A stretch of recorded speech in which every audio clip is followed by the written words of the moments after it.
Ang katuruan tungkol sa pagkagalit. Mateo Kapitulo 5 versikulo 21 hanggang 26. Narinig ninyo na sinabi sa inyong mga ninuno, huwag kang papatay, ang sinumang pumatay ay mananagot sa hukuman.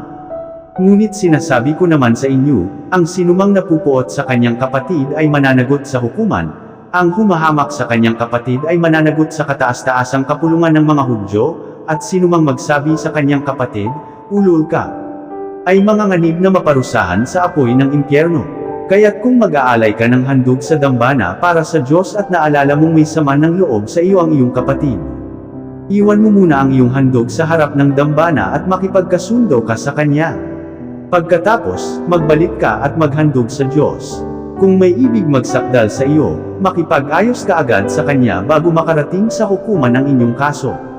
Kung hindi ay dadalhin kanya sa hukom, at ibibigay ka nito sa tanod, at ikukulong ka naman sa bilangguan. Tandaan mo, hindi ka makakalabas doon hanggat hindi mo nababayaran ang kahuli-hulihang parusa na dapat mong bayaran.